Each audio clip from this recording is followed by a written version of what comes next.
안녕하세요. 성태동 목사입니다.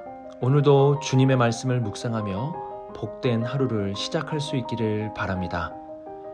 먼저 기도하겠습니다. 하나님 아버지, 오늘 주님의 말씀을 듣습니다. 말씀을 통해 우리를 향한 하나님의 돌보심과 하나님의 은혜를 깨닫게 하옵소서. 세상의 여러 염려들을 내려놓고 주님의 말씀에만 집중하게 하옵소서. 이 모든 말씀 예수님의 이름으로 기도드립니다. 아멘. 오늘 우리에게 주시는 하나님의 말씀은 룻기 1장 6절에서 14절까지 말씀입니다. 말씀을 함께 읽겠습니다. 그 여인이 모압 지방에서 여호와께서 자기 백성을 돌보시사 그들에게 양식을 주셨다 함을 듣고 이에 두 며느리와 함께 일어나 모압 지방에서 돌아오려 하여 있던 곳에서 나오고 두 며느리도 그와 함께하여 유다 땅으로 돌아오려고 길을 가다가 나오미가 두 며느리에게 이르되 너희는 각기 너희 어머니의 집으로 돌아가라. 너희가 죽은 자들과 나를 선대한 것 같이 여호와께서 너희를 선대하시기를 원하며 여호와께서 너희에게 허락하사 각기 남편의 집에서 위로를 받게 하시기를 원하노라 하고 그들에게 입맞춤에 그들이 소리 높여 울며 나오미에게 이르되 아니니이다. 우리는 어머니와 함께 어머니의 백성에게로 돌아가겠나이다 하는지라. 나오미가 이르되 내 딸들아 돌아가라. 너희가 어찌 나와 함께 가려느냐. 내 태중에 너희의 남편 될 아들들이 아직 있느냐. 내 딸들아 돌아가라. 나는 늙었으니 남편을 두지 못할지라. 가령 내가 소망이 있다고 말한다든지 오늘 밤에 남편을 두어 아들들을 낳는다 하더라도 너희가 어찌 그들이 자라기를 기다리겠으며 어찌 남편 없이 지내겠다고 결심하겠느냐. 내 딸들아 그렇지 아니하니라.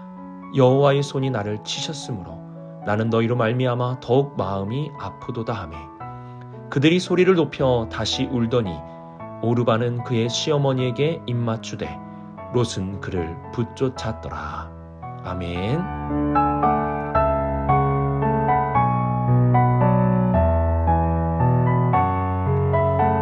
6절 말씀을 보면 나오미가 여호와께서 자기 백성을 돌보시사 양식을 주셨다는 소식을 듣게 됩니다. 여기서 돌보시사라는 단어는 히브리어 파카드라는 단어를 사용하고 있습니다. 파카드는 창세기 21장 1절에서 처음으로 사용되는데요.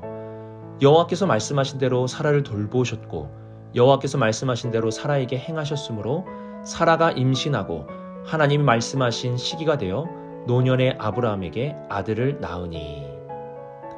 많은 사람들이 아브라함과 사라를 통해 아이가 태어날 수 없다고 단정지었지만 하나님께서는 약속하신 대로 이들을 돌보셨고 아이를 낳게 해주신 것입니다. 파카드는 단순한 돌보심을 넘어서 하나님의 신실하심을 보여주는 단어입니다. 하나님은 신실함을 가지고 끝까지 우리를 돌보아 주신다는 것입니다. 나오미가 다시 베들레헴으로 돌아올 수 있었던 이유는 하나님의 돌보심, 하나님의 신실한 파카드가 있었기 때문입니다. 우리도 이러한 사실을 잘 기억해야 합니다. 죄와 사망으로 아무런 소망이 없는 우리가 다시 구원의 자리로 예수 그리스도의 구원받은 백성으로 돌아올 수 있는 이유는 하나님의 신실하심, 하나님께서 우리를 돌보아 주셨기 때문입니다. 룻기에서 하나님은 전면에 등장하지 않지만 이러한 하나님의 돌보심이 모든 것을 잃어버린 나오미가 다시 회복할 수 있게 되는 시작점임을 말씀하고 있습니다. 하나님의 돌보심이 있기에 지금 우리가 이 자리에 있다는 사실을 기억할 수 있기를 바랍니다.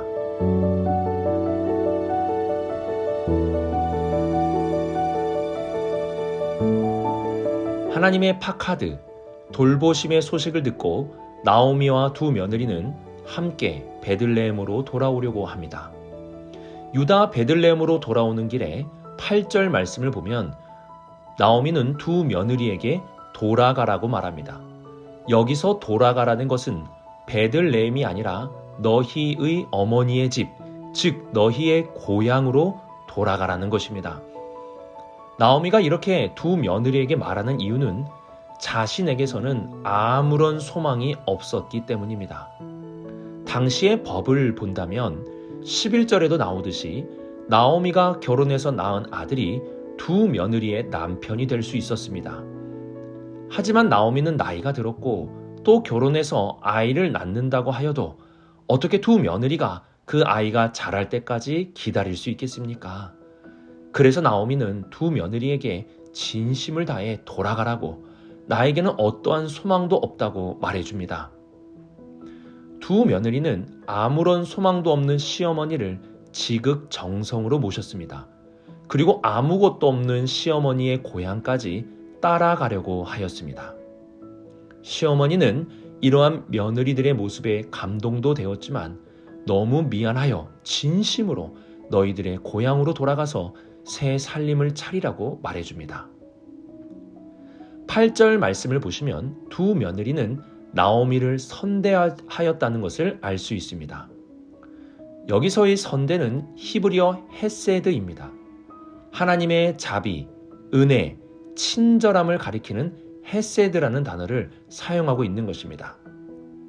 이들은 하나님께서 그 백성들에게 헤세드를 베푸시듯이 나오미를 대접하였습니다. 이에 나오미는 하나님의 헤세드가 며느리들과 함께하기를 진심으로 축복해 줍니다.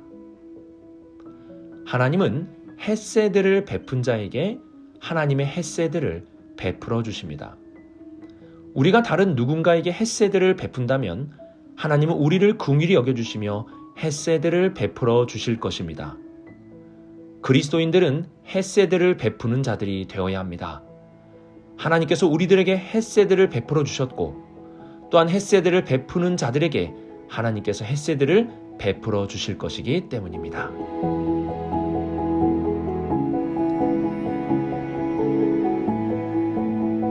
나오미에게는 어떠한 소망도 없습니다. 며느리들에게 새로운 삶을 살게 할 수 있는 아들도 나오미에게는 없습니다. 아무것도 없는 나오미는 며느리들에게 진심으로 돌아가라고 말을 합니다. 나오미는 두 며느리가 있는 것이 자신에게 유익이 되지만 이들에게 같이 가자고 강요하지 않습니다. 이러한 말씀을 통해서 우리가 알 수 있는 것은 두 며느리의 선택은 어떠한 강요에 의한 선택이 아니라는 사실입니다. 이들은 마음을 다해 이제 시어머니를 따라갈 것인지 아니면 자신들의 고향으로 돌아갈 것인지를 결정하게 됩니다. 신앙이라는 것은 강요에 의해 이루어지는 것이 아닙니다.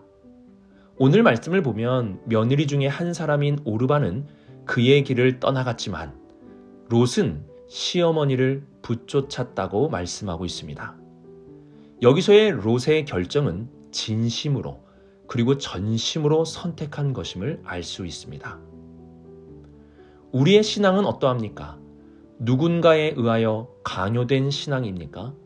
아니면 어쩔 수 없어서 마지 못해서 하는 신앙입니까? 롯과 같이 우리의 전심으로, 우리의 진심으로 하나님을 붙잡고 하나님을 선택하며 나아가는 신앙이 되어야 합니다. 오늘의 말씀을 묵상하면서 지금의 우리가 있다는 것은 하나님의 돌보심, 하나님의 신실하심이 있다는 사실을 기억하며 하나님 앞에 감사와 찬양을 올려드리는 하루가 되기를 바랍니다. 이와 함께 헤세드를 베푸는 자에게 헤세드를 베푸시는 하나님을 기억하며 오늘 하루 누군가에게 헤세드를 베풀 수 있기를 바랍니다. 마지막으로 강요에 의한 신앙이 아닌 진심과 전심의 신앙으로 나아가는 복된 하루가 되길 주님의 이름으로 축복합니다. 기도하겠습니다. 사랑이 많으신 하나님 아버지, 오늘 우리가 이 자리에 있음이 하나님의 돌보심의 결과요, 하나님의 신실하심의 결과임을 기억하며 살아가게 하옵소서. 또한 오늘 눈물 흘리는 자, 고통받는 자가 내 주변에 있다면 그 사람에게 헤세드를 베풀게 하옵소서. 우리의 신앙이 강요에 의한 것이 아니라 하나님의 돌보심과 헤세드의 감사에 올려드리는 전신과 진심의 신앙이 되게 하여 주옵소서. 이 모든 말씀 예수님의 이름으로 기도드립니다. 아멘.